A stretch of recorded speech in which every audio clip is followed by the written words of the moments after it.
আপনাদের কাছে দোয়ার জন্য এসেছি। আমার মাকে বলে আসছি, মা আমি এখানে থেকে তোমার মেয়ের ভালো মন্দ কিছুই করতে পারবো না, তবে হাজার হাজার মানুষের কাছে যদি তোমার মেয়ের জন্য দোয়া চাই, তারা যদি দোয়া করে, আল্লাহ যদি তোমার মেয়েটার যেন ভিক্ষা দেয় আল্লাহ তাআলা, আমি আপনাদের সবার কাছে আজকে দোয়া চাই, আল্লাহ যেন আমার ছোট মেয়েটার বুকে তার মেয়েটাকে যেন ফেরত দিয়ে দেয়। আল্লাহ আইসিইউতে আছে, আপনারা একটু দোয়া করেন, আল্লাহ যেন আমার মেয়েটার বুক খালি না করে, আল্লাহ যেন তার মেয়েটাকে তার বুকে ফিরে আয়। ওয়ালাইকুম রাহমাতুল্লাহ। আউযু বিল্লাহি মিনাশ শাইতানির রাজীম। বিসমিল্লাহির রহমানির রহিম। فمن يعمل مثقال ذرة خيرا يره ومن يعمل مثقال ذرة شرا يره.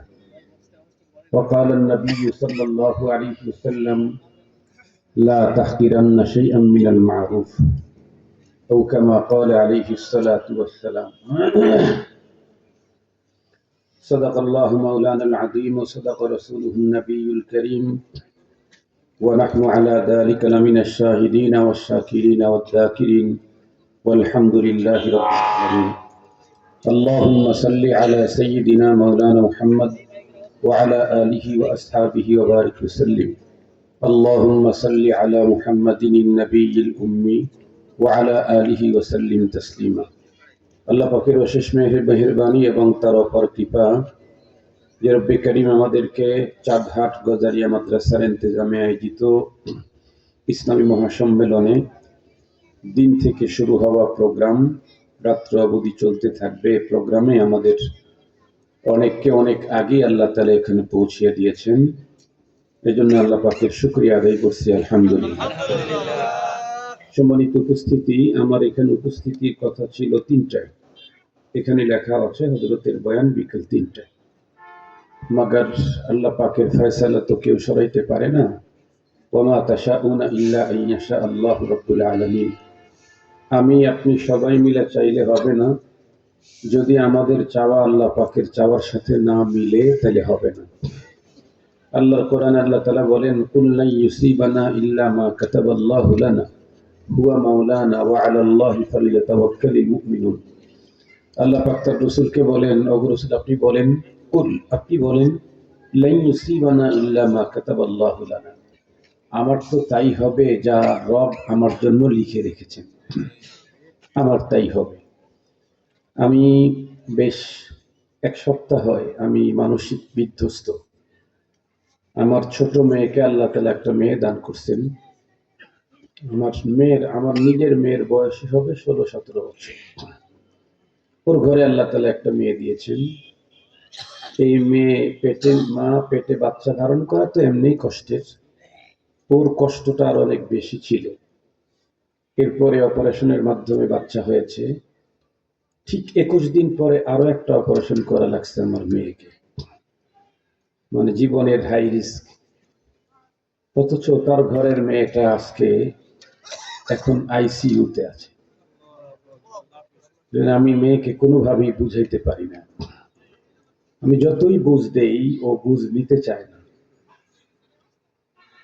যার কারণে আমি সকালে কক্সবাজার থেকে এসে হাসপাতালে গিয়েছি। সেখানে ডাক্তারদের সাথে কর্তৃপক্ষের সাথে কথা বলে বন্দোবস্ত করে দিয়ে এইদিকে বের হয়ে আসছি। ওই যে একটা কথা আছে না, সময় পড়ে রাস্তায় আসার পরে গাড়ি পাংচার হয়ে গেছে, চাকা একটা নষ্ট, সবকিছু মিলে 3টার বয়ান এখন মাগরিবের পরে। এই টাইমে আমার বয়ান হলো চরভদ্রাসন। আমি যদি উপস্থিত না হই, আমি যে ওজরের কারণে আসতেছি না এই কথাটা আপনারা তো জানতেন না। শ্রোতা এবং যারা দাওয়াত দেন খুতাবা ওয়াইজিনদেরকে, তাদেরকে একটা কথা বলি, আমরাও কিন্তু আপনাদের মতোই মানুষ। আপনাদের যেমন সুস্থ অসুস্থতা হতে পারে, আমাদেরও কিন্তু হতে পারে। আপনাদের যেমন ঘরে ছেলে আছে, স্ত্রী আছে, বাবা মা আছে। আমার বাবা মা নাই, দুনিয়ার থেকে চলে গেছে, কিন্তু স্ত্রী পুত্র কন্যা নাতি নাতনি, ছেলে ঘরের মেয়ে ঘরের, ভাই বোন সবাই আছে। যে কোনো মুহূর্তেই যে কোনো দুর্ঘটনা, যে কোনো সমস্যা হইতেই পারে। এ কারণেই আমরা তো ওই জাতীয় না যে আগের থেকে কন্ট্রাক্ট করছি, অগ্রিম টাকা নিয়ে রাখছি, এই জাতীয় কোনো রেকর্ড তো নাই যে অগ্রিম টাকা নিয়ে খেয়ে ফেলছি। কোনো টাকা কন্ট্রাক্ট করে আসছি এরকম না, এবং ইচ্ছা করে কোনো প্রোগ্রামে উপস্থিত হই নাই এরকমও না। কারণ আমি কেন প্রোগ্রামে অনুপস্থিত থাকবো? এক নম্বর হলো আমার যেহেতু কন্ট্রাক্ট নাই, এই কারণে এর চাইতে ও বেশি দিবে এই সুযোগটা নাই, যেহেতু এখানেও নাই ওখানেও নাই। হইতে পারে এখান থেকে ওখানে বেশি দিতে পারে, কিন্তু এটা তো আমার জানা নেই। দুই নাম্বার হলো আমি এখানে আসবো, দিনের কথা বলবো, আমার দিনই ফায়দা হবে, দুনিয়াবি ফায়দাও হবে। দিন দুনিয়া দুইটাই আছে, তারপরও অ্যাবসেন্ট থাকার কি কোনো যুক্তিকতা আছে?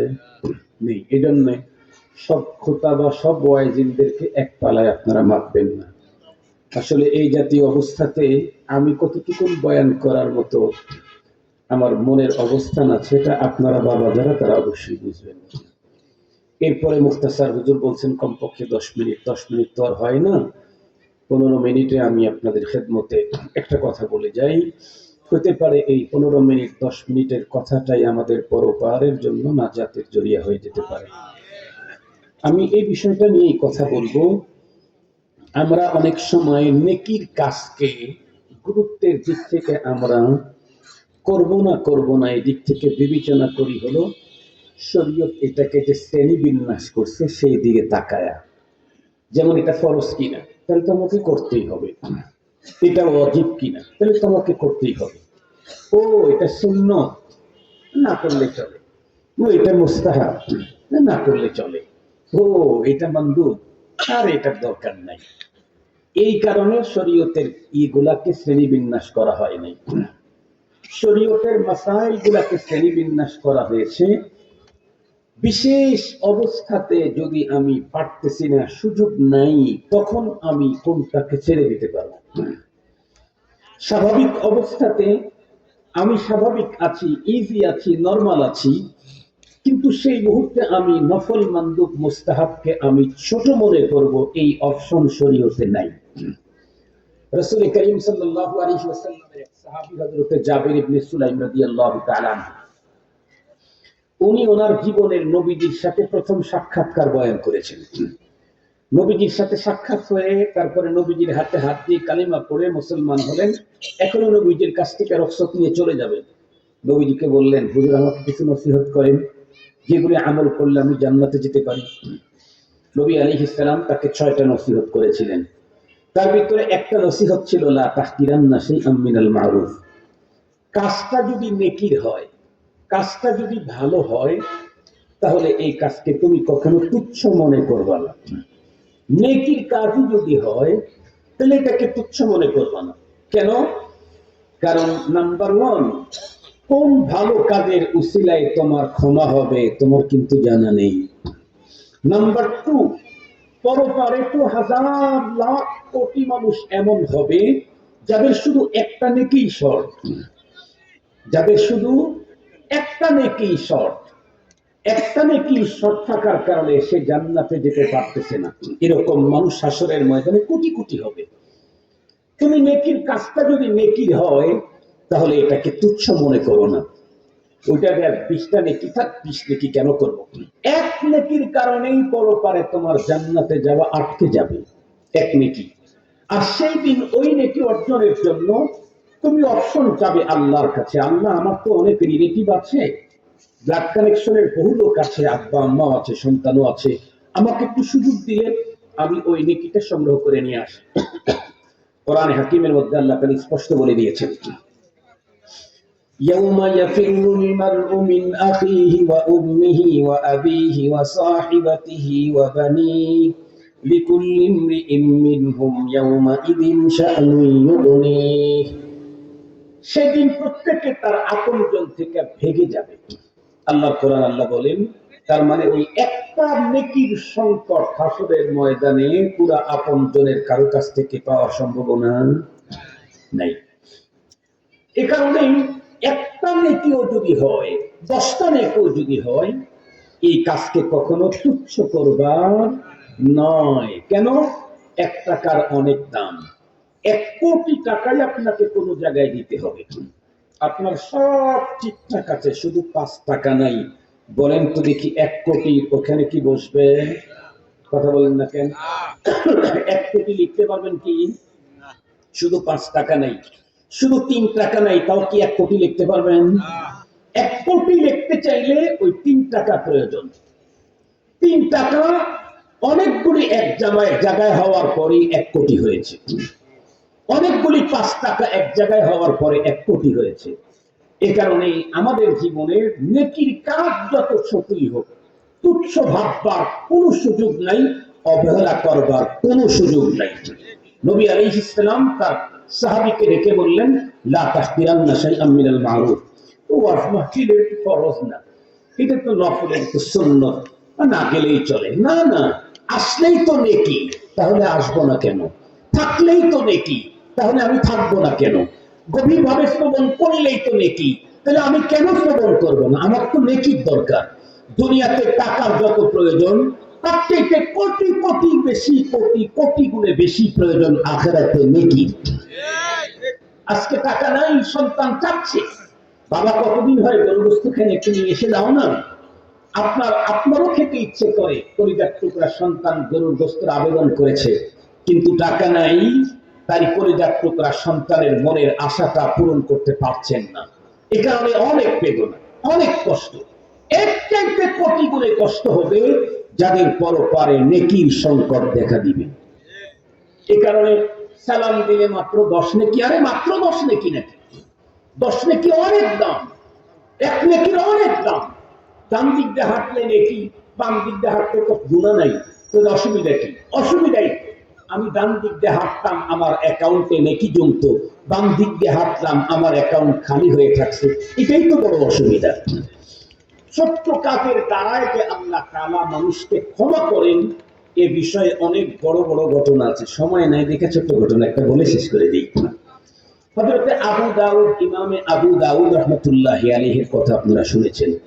সিহাহে সিত্তা, तमाम পৃথিবীতে হাদিসের 6টা সহিহ কিতাব যেটা প্রসিদ্ধ, হাদিসের সহিহ কিতাব তো অনেক আছে, এবং বুখারীর চাইতে বড় বড় কিতাব আছে, মুসলিম শরীফের চাইতে বড় কিতাব আছে, 30 খণ্ড, 22 খণ্ড, 24 খণ্ড আছে। কিন্তু দুনিয়াতে প্রসিদ্ধি লাভ করেছে, মকবুলিয়াতে আম্মা পেয়েছে কয়েকটা কিতাব, তার 6টারে বলা হয় একসঙ্গে সিহাহে সিত্তা। ওর মধ্যে একটা হলো সুনানে আবু দাউদ।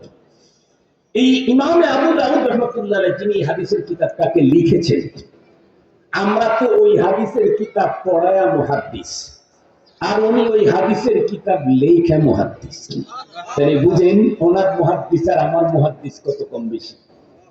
উনি কত বড় বুজুর্গ ছিলেন, হাদিস যারা পড়ায় তারাই যদি তরিকতের পীরে কামিল হয়ে যায়, হাদিসের কিতাব যিনি লিখেছেন তিনি উনি কোন পীর বলেন?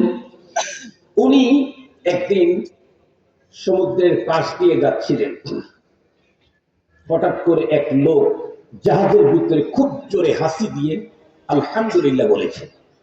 মাসআলা হলো, কেউ যদি হাসি দিয়ে আলহামদুলিল্লাহ বলে, তাহলে তার উত্তরে যারা শুনেছে তারা বলবে ইয়ারহামুকাল্লাহ, আর এই উত্তরটা হাসি দাতাকে শোনায় দিতে হবে, এটা হলো মুস্তাহাব। ইয়ারহামুকাল্লাহ বলবে, এটাকে শোনায় দেওয়া হলো মুস্তাহাব। ইমামে আবু দাউদ রাহমাতুল্লাহ আলাইহি চিন্তা করলেন, আল্লাহর বান্দা ও অত দূরের থেকে আলহামদুলিল্লাহ জোরে হাসি দিয়ে আলহামদুলিল্লাহ বলছে, আওয়াজও খুব বেশি, আমি শুনতে পেরেছি, কিন্তু আমার আওয়াজ তো ছোট, আমি যতই চিল্লানি দিই ইয়ারহামুকাল্লাহ বলি ওই পর্যন্ত আওয়াজ যাবে না, তাহলে আমার একটা মুস্তাহাব আমল ছুটে যাচ্ছে। এ কারণে উনি হাঁটি হাঁটি পা পা করে কিনারে গেলেন, নদীর কিনারে গেলেন, গিয়ে এক ছোট্ট নৌকাওয়ালাকে বললেন, ভাই তুমি আমাকে এখান থেকে নিয়ে ওই জাহাজের কাছে নিয়ে যাবে, জাহাজ থেকে আবার এখানে নিয়ে আসবে, আমি ওইখানে কোনো দেরি করবো না। কত নিবে? বলে 3 পয়সা দিতে হবে। তখন 3 পয়সা অনেক দাম। আপনারা যারা মুরব্বী আছেন তারাই তো 1 পয়সা বাবার কাছ থেকে চাইতে চাইতে 7 দিন পরে পাইছেন 1 পয়সার বাজে। ইমাম আবু দাউদ কি আপনাদের জামানা? আপনাদের জামানা কত আগে। ইমামে আবু দাউদ রাহমাতুল্লাহি আলাইহি জিজ্ঞেস করছেন, তুমি আমার ওখান থেকে নিয়ে যাবে, নিয়ে যাবে, আবার এখানে রেখে দিবে, কত নিবা? 3 পয়সা নেবে। ওই লোক মনে করছে যে এত টাকা দিয়ে তো ইমাম আবু দাউদ ওখানে যাবেন, পরে বলে ঠিক আছে চলো, 3 পয়সা ওনাকে দিবেন। ওখানে গেলেন, যাওয়ার পরে ওখানে জাহাজের সাথে নৌকাটা লাগানোর পরে জিজ্ঞেস করলেন, ভাই আপনাদের ভিতরে কে হাসি দিয়েছিলেন? আলহামদুলিল্লাহ বললেন যে একজন বলল আমি দিয়েছিলাম হুজুর, আমি দিয়েছি। উনি তখন বললেন ইয়ারহামুকাল্লাহ। এই কথা বলে নৌকাওয়ালাকে বললেন চল। নৌকাওয়ালা নিয়ে আসতেছে। নৌকাওয়ালা মনে মনে ভাবছে এইটুক কাজের জন্য 3 পয়সা হুজুর জীবনেও আমার দিবে না। কিন্তু ইমাম আবু দাউদ রাহমাতুল্লাহি আলাইহি পকেট থেকে পয়সা বের করে তার হাতে দিয়ে দিয়েছেন। নৌকাওয়ালা যোগ বিয়োগ মিলাইতে পারতেছে না। কেন? আমাদের সবার টার্গেট হলো টাকা আর দুনিয়া। আল্লাহওয়ালাদের টার্গেট হলো সবকিছু দিয়ে আখিরাত। টাকা দিয়েও আখিরাত, জান দিয়েও আখিরাত, মাল দিয়েও আখিরাত, সময় দিয়েও আখিরাত, সম্মান দিয়েও আখিরাত, সন্তান দিয়েও আখিরাত। তাদের টার্গেটই হলো আখিরাত। এই কারণে উনি 3 পয়সা দিয়ে যে শুধু গেলেন আর আসলেন, এটা উনি লস দেখতেছেন না। কেন? 3 পয়সার কারণে আমি যে মুস্তাহাব আমল করতে পেরেছি, এটা তো অনেক দাম। দুনিয়াতে না থাকলে দাম না হলে কি হবে? আমার পরপার যেটা, আমার টার্গেট, যেখানে আমার লক্ষ্য, 3 পয়সা দিয়ে যখন চলে যেতেছে, নৌকাওয়ালা মনে মনে করতেছে আল্লাহ তোমার জগতে এত বোকা মানুষ আছে। উনি তো যাচ্ছেন ওনার ভাবে, রাস্তার ভিতরে গায়েবের থেকে আওয়াজ আসলো, ইশতারাইতাল জান্নাতা বিসালাস। হে ইমাম আবু দাউদ, তুমি কিন্তু আজকে 3 পয়সা ব্যয় করে আল্লাহর জান্নাত খরিদ করে নিয়ে গেল। কয় পয়সা ব্যয় করছেন? 3 পয়সা। আসমান থেকে আওয়াজ আসছে, ফাসামিতু হাতিফান লা ইউরা শাখসা। আসমান থেকে গায়েবী আওয়াজ আসছে, আবু দাউদ তুমি তো 3 পয়সা দিয়ে আল্লাহ পাকের জান্নাতের খরিদ করে নিয়ে গেল। অথচ আবু দাউদ শরীফের মতো হাদিসের কিতাব লেখার পরেও আল্লাহ পাকের পক্ষ থেকে আসমানি এই আওয়াজ আসে নাই। হাজার হাজার হাজার রাকাত তাহাজ্জুদের পরেও এই আওয়াজ আসে নাই। হাজার হাজার লক্ষ মুরিদ তৈরি করার পরেও এই আওয়াজ আসে নাই। আল্লাহ পাকের কাছে ছোট্ট মুস্তাহাব আমলটা এতটাই চয়েসে লেগেছে, আল্লাহ পাক আওয়াজ পাঠিয়ে দিয়েছেন। বুখারী কি বলে, আবু দাউদ শরীফ লেখার পরে আওয়াজ আসে নাই, কিন্তু ছোট্ট মুস্তাহাব আমলের পরে আওয়াজ এসেছে, ইশতারাইতাল জান্নাতা বিসালাস। এই জন্য যতদূর পর্যন্ত মাইকের আওয়াজ যায়, প্রত্যেককে আমি বিনয়ের সাথে বলবো, দ্বীনি কথা, নেকির কাজ, কল্যাণের কাজ, সওয়াবের কাজ যদি হয়, সেটা যতই ছোট হোক, আমি সেটা কখনো ছোট করে ভাবার কোন সুযোগ ইসলাম শরীয়তে নেই।